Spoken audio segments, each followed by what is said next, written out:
Additional SP সাহেব আছেন, SDPO Farakka সাহেব আছেন, সম্মানীয় বিধায়ক, আমার ধুলিয়ানের পৌরসভার সমস্ত কাউন্সিলর, আর সামনে ধুলিয়ান শহরতলির সমস্ত ভদ্র মহোদয়গণ, যারা আজ শান্তির লক্ষ্যে, শান্তির জন্য আমাদের ডাকে সাড়া দিয়ে এই আহত সভায় আপনারা উপস্থিত হয়েছেন।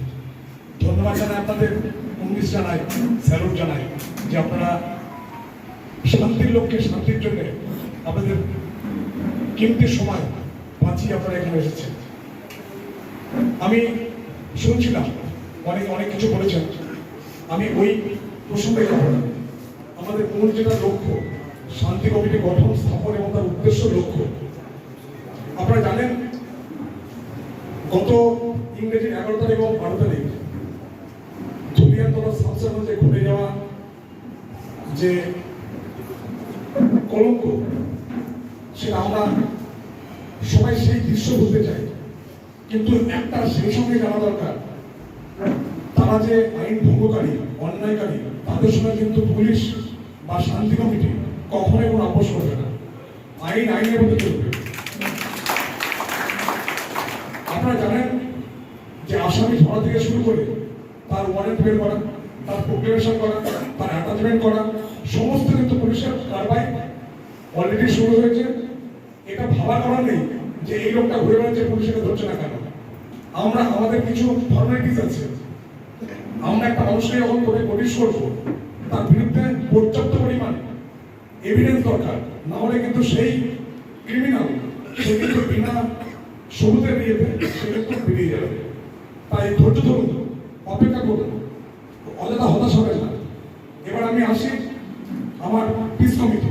গত ইংরেজি 6 তারিখে পশ্চিমবঙ্গ সরকারের মুখ্যমন্ত্রী শ্রীমতী মমতা ব্যানার্জি মহাশয়া এবং আমাদের পুলিশের সর্বোচ্চ পদাধিকারী যিনি ছিলেন Shri Rajiv Kumar, DGP and IGP West Bengal, এনারা এসেছিলেন ভিজিট করার জন্য। তাদের অনুপ্রেরণায় আমাদের এই শান্তি কমিটি, বুথ লেভেল শান্তি কমিটি গঠন। ধুলিয়ান পৌরসভা 21টা ওয়ার্ড, সেই 21টা ওয়ার্ডে 21টা পিস কমিটি। আমার কাছে কিছু খবর আছে যে অনেকে হয়তো এই কমিটিতে নাম দেখাতে পারেননি বা যোগদান করতে পারেননি। আপনাদের একটা জিনিস খুব ভালোভাবে বলে রাখি, পিস কমিটি যেটা তৈরি হয়েছে সেটা সম্পূর্ণ অরাজনৈতিক এবং সম্পূর্ণ সেকুলার। সেখানে কোনো কিছুর চাহিদা নেই, মানে পাওয়ার কিছু নেই। আপনাদের এখানে স্বেচ্ছায় শ্রম দান করা, ভালোবেসে, ভালো লেগে, মানব জাতির জন্য, মানব কল্যাণের জন্য তথা শামসাগঞ্জের অধিবাসীর জন্য আপনারা আপনাদের জীবনের একটু সময় সারাদিন পরে আপনারা এই শান্তি কমিটির পিছনে ব্যয় করবেন। আমি জানি আমার মুর্শিদাবাদের 16 বছর চাকরির অভিজ্ঞতা, একটা ইমাম সাহেব, একটা মুয়াজ্জিম সাহেব, একটা মসজিদ কমিটির সেক্রেটারি, তার ক্ষমতা সম্পর্কে সে নিজেও জানে না। তার কথা মতো একটা শুধু পাড়া নয়, একটা গ্রাম দাঁড়িয়ে থাকে। তাই আসুন আপনাদের নিজস্ব ক্ষমতা আপনারা কাজে লাগান। আমার দৃঢ় বিশ্বাস, যদি আপনারা আপনাদের নিজস্ব ক্ষমতা আপনারা কাজে লাগান, শামসাগঞ্জে ওই ইতিহাস কখনোই ফিরে আসবে না, আসতে পারে না। সত্যি সত্যি আপনারা যদি এইভাবে আমাদের সহযোগিতা করেন, দেখুন আপনাদের বলবো না পুলিশের হয়ে আপনারা 24 ঘন্টা কাজ করুন, কিন্তু আপনাদের ইনফরমেশন, সেই ইনফরমেশনটা আপনাদের আমাদের দিন, সেই ইনফরমেশন আছে যথেষ্ট। আমি যেটা বলছিলাম যে প্রত্যেকটা ওয়ার্ডে একটা পিস কমিটি, ওয়ার্ডের পিস কমিটি, এবং প্রত্যেকটা পঞ্চায়েতে বুথ লেভেল পিস কমিটি। আমার প্রত্যেকটা পঞ্চায়েতে বুথ লেভেল পিস কমিটির গঠন কমপ্লিট হয়েছে, শুধু লিঙ্ক দিতে বাকি আছে, ওটা আজকে 4টের সময় হয়ে যাবে। তা যেভাবে আমি সাড়া পাচ্ছি, তাদের দৃঢ় বিশ্বাস যে আমরা খুব অল্প দিনে আমরা শামসাগঞ্জকে আবার সেই জায়গায় দাঁড় করাবো। একটা জিনিস প্রত্যেকটা জায়গা আপনারা ক্লিয়ার করবেন, এই শান্তি স্থাপন মানে কোনো আসামিকে রেয়াত দেওয়া নয়, কোনো আসামিকে ছাড় দেওয়া নয়। এইটা গুলিয়ে ফেলবেন আপনারা। অনেকে অনেক রকম ফ্লেক্স ইন্টারেস্টে বিভিন্ন প্রচার, বিভিন্ন গুজব কিন্তু এখনো বেরোতেই চলেছে। আপনাদের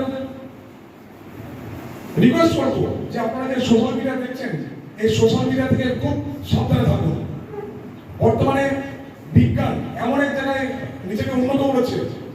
যে এআই আর্টিফিশিয়াল ইন্টেলিজেন্সের মাধ্যমে আপনাকে দাঁড় করিয়ে আপনার গলার কণ্ঠ নকল করে এমন কিছু বক্তব্য দেওয়াবে যার জন্য আপনার অথচ আপনি জানেন না সেই বক্তব্য আপনার নয়, এটাও সম্ভব। তাই অযথা গুজবে কান দেবেন না, যা দেখছেন তার সত্য নয়। আর যদি সত্য হয় সেই ইনফরমেশন আমাদের শেয়ার করুন। মনে করুন ভারতবর্ষের কোনো একটা জায়গায় কোনো সমস্যা হয়েছে, সে সাম্প্রদায়িক সম্প্রীতির অবনতি বা অন্য কিছু, আপনাদের এখান থেকে রিয়াক্ট করার দরকার নেই। ধরে যাবেন না ওখানে এসপি আছে, ডিএম আছে, বিডিও আছে, আইসি আছে, লোকাল রিপ্রেজেন্টেটিভ আছে, তাদের লোকাল সমস্যা তারা বুঝে নেবে। আমাদের সংসার মধ্যে রিয়াক্ট করার দরকার নেই।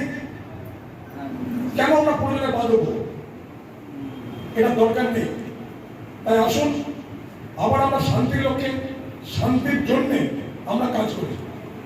নিশ্চয় করে আমরা আমাদের দৃঢ় বিশ্বাস যে আমরা সংসদকে আবার আগের জায়গায় ফিরে আসবো। কমিটি আমরা নিজস্বভাবে তার বুথে গিয়ে মিটিং করবো। প্রত্যেক মাসে একবার শান্তি কমিটি মিটিং হবেই।